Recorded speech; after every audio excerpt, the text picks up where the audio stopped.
నాయకులందరికీ కూడా మరొక్కసారి ధన్యవాదాలు తెలియజేసుకుంటున్నాం.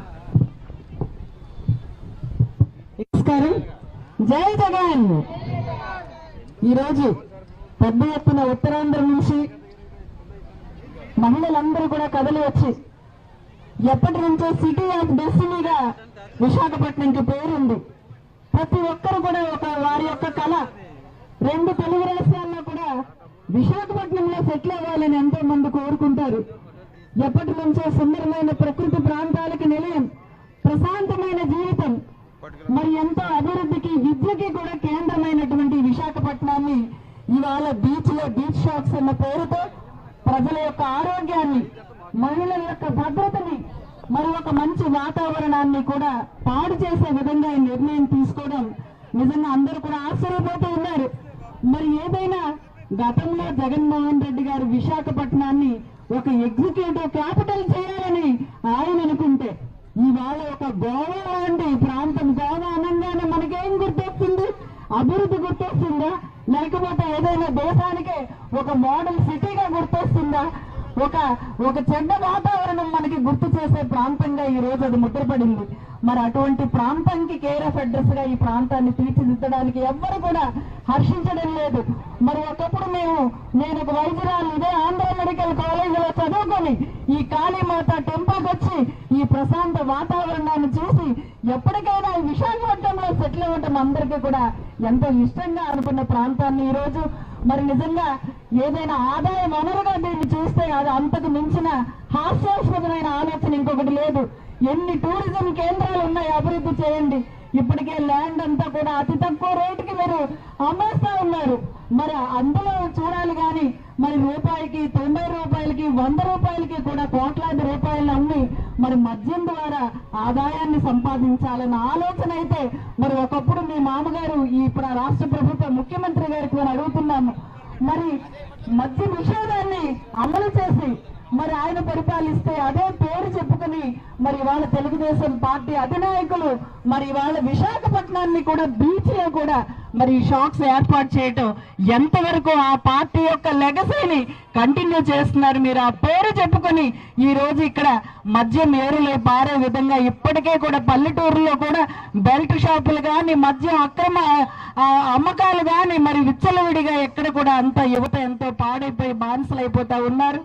మీరు తప్పనిసరిగా ఈ నిర్ణయాన్ని వెనక్కి తీసుకోకపోతే వైఎస్ జగన్మోహన్ రెడ్డి గారి నేతృత్వంలో మరి ఉత్తరాంధ్ర మహిళలే కాదు యావత్ రాష్ట్రం అంతా కూడా కథలు వచ్చి జీవోని వెనక్కి తీసుకునే విధంగా అసెంబ్లీలో ఏ తీర్మానం అయితే పాస్ చేశారో వెనక్కి తీసుకునే విధంగా మహిళా లోకం అంతా కూడా ఉద్యమిస్తుందని తెలియజేస్తూ ఈ వరద కళ్యాణి గారి ఇంత చక్కటి మీటింగ్ ని మహిళలను ఉద్దేశించి మాట్లాడాల్సిందిగా మాజీ మేయర్ గారైన ఈరోజు మా వైఎస్ఆర్సీపీ జాతీయ అధ్యక్షులు మాజీ ముఖ్యమంత్రి వర్యులు శ్రీ వైఎస్ జగన్మోహన్ రెడ్డి గారి ఆదేశాల మేరకు ఈరోజు రాష్ట్ర మహిళా అధ్యక్షురాలు ఎమ్మెల్సీ వరద కళ్యాణి గారి ఆధ్వర్యంలో ఈరోజు ఇక్కడ నిరసన కార్యక్రమం చేపడుతున్నాము. దీని యొక్క ముఖ్య ఉద్దేశం ఏంటంటే కూటమి నాయకులు రాష్ట్రం అంతా కూడా బెల్ట్ షాపులు పెట్టి ఉద్యోగ మహిళలకు కానీ ఆడపిల్లలకు కానీ కాలేజీకి వెళ్ళే ఆడపిల్లలకు కానీ భద్రత లేకుండా చేస్తుంది. అంతేకాకుండా ఈరోజు జీవో తీసుకొచ్చి మొత్తం అన్ని ప్రాంతాల్లో కూడా బార్స్, ఇది వీకెండ్స్ లో ఈ బీచ్ ప్రాంతంలో అందరూ కూడా హ్యాపీగా ఎంజాయ్ చేయడానికి వస్తారు. అలాంటి ప్లేసుల్లో బార్ పెట్టడం అన్నది చాలా దురదృష్టకర విషయము. దీన్ని మేము పూర్తిగా వైఎస్ఆర్సీపీ నుంచి మేము పూర్తిగా ఖండిస్తున్నాము. ఇది ధన్యవాదాలు తెలియజేస్తున్నాం. ఈ ప్రజల ఆరోగ్యం దెబ్బతింటుంది, విశాఖపట్నం బీచ్ వాతావరణం దెబ్బతింటుంది, విద్యార్థుల భవిష్యత్తు దెబ్బతింటుంది. మన పిల్లలు ఇక్కడ ఎంతో సంతోషంగా బీచ్కి వచ్చి ఆడుకుంటూ బీచ్ ని ఎంజాయ్ చేస్తూ ఉండే పరిస్థితి మనం చూసాం. దాన్ని చెడగొడుతూ ఈ బీచ్ షాక్స్ ఏర్పాటు చేయడానికి వీళ్ళు ప్రయత్నించడం నిజంగా చాలా దుర్మార్గం. దాన్ని మేము మా వైఎస్ఆర్ కాంగ్రెస్ పార్టీ వ్యతిరేకిస్తూ ఆ జీవో వెనక్కి తీసుకోవాలి అని కోరుకుంటూ ఈ మద్యం బాటిల్స్ అనే వాటిని ఇప్పుడు పగలగొట్టుతున్నాం.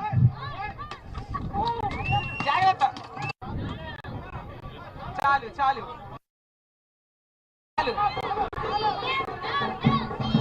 CM down down, CM down down, CM down down, CM down down, CM down down, CM down down. down, CM down down, CM down down, CM down down.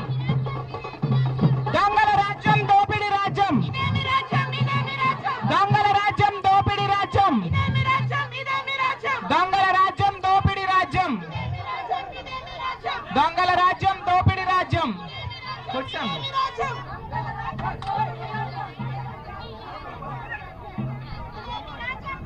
మీ కాళ్ళ మీద పడిపోతుంది. దొంగల రాజ్యం దోపిడి రాజ్యం. మహిళా భద్రత ముందు, చాలు చాలు పడిపోతాను మహిళా భద్రత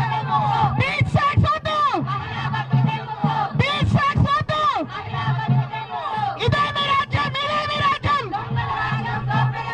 ఇదే మీ రాజ్యం, ఇదే మీ రాజ్యం, ఇదే మీ రాజ్యం, ఇదే మీ రాజ్యం.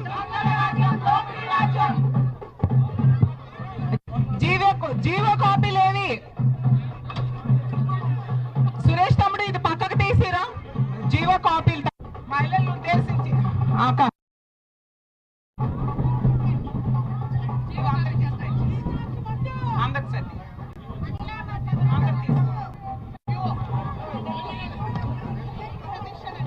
జీవో నంబర్ 363 ఇచ్చింది ఈ కూటమి ప్రభుత్వం. ఖచ్చితంగా ఈ జీవోని వెనక్కి తీసుకోవాలని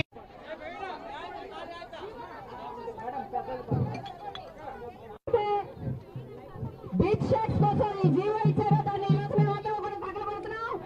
మహిళా షాట్స్ వద్దు. విశాఖపట్నం ఆసియాలోనే అతివేగంగా అభివృద్ధి చెందుతున్నటువంటి సిటీ ఆఫ్ డెస్టినీ. అనేక మంది పర్యాటకులు ఇక్కడికి రోజు లక్షల్లో వచ్చి ఇక్కడ పర్యాటకులు వచ్చి ఆనందిస్తుంటారు ప్రకృతి అందాన్ని. వాటిని పాడు చేయొద్దు. బీచ్ షాట్స్ పేరుతో ఇక్కడ విద్యార్థులకు కావనివ్వండి, యువతలకు కావనివ్వండి, వాళ్ళ సంస్కృతి పాడు చేయొద్దు అని చెప్పి మేము డిమాండ్ చేస్తూ ఇక్కడ ఈ జీవ పత్రాలను తగలబెడుతున్నాం.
అవునా 4G కావాలి ఇప్పుడు.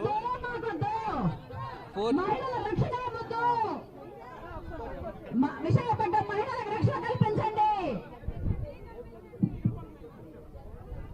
ఈ రోజు విశాఖపట్నం అంటేనే సిటీ ఆఫ్ డెస్టినీ అని పిలుస్తాము. ఈ బీచ్ ప్రాంగణంలో మద్యం దుకాణాలని పెట్టే ఆలోచన ఏదైతే ఉందో, ఈ రోజు వెస్ట్రన్ కల్చర్ కి అదే విధంగా గోవా అలాంటి ప్రాంతాల్లో ఏదైతే కల్చర్ నడుస్తా ఉందో అలాంటిది టూరిజం లో భాగంగా సంపద సృష్టించే లక్ష్యంగా ఏదైతే వాళ్ళు ఈ బీచ్ సాక్స్ ఏదైతే వాళ్ళు జీవో రిలీజ్ చేశారో, వాళ్ళు తీసుకున్నటువంటి నిర్ణయాన్ని ఈ రోజు వైఎస్ఆర్ కాంగ్రెస్ పార్టీ తరఫున మేము తీవ్రంగా దీన్ని వ్యతిరేకిస్తా ఉన్నాం.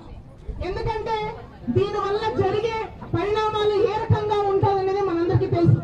ఈ రోజు పీస్ఫుల్ గా ఉన్నటువంటి విశాఖ నగరాన్ని ఈ రోజు హార్మ్ఫుల్ గా ఇప్పటి వరకు విశాఖపట్నంలో అనేక ప్రాంతాల నుంచి వచ్చి సెటిలర్స్ అందరూ కూడా వాళ్ళ యొక్క పర్మనెంట్ రెసిడెన్స్ అనేది విశాఖపట్నంలో ఏర్పాటు చేసుకోవాలని ప్రతి ఒక్కరు కూడా ఆలోచన చేస్తారు. అలాంటి ప్రాంతాల నుంచి అదేవిధంగా వేరే ప్రాంతాల నుంచి వచ్చేటువంటి వాళ్ళు ప్రతి ఒక్కరు కూడా విశాఖపట్నం అనగానే బీచ్ ని విజిట్ చేసి ఆ బీచ్ లో ప్రశాంతంగా కూర్చొని వాళ్ళు స్పెండ్ చేసి వెళ్ళాలని ఆలోచన చేస్తారు.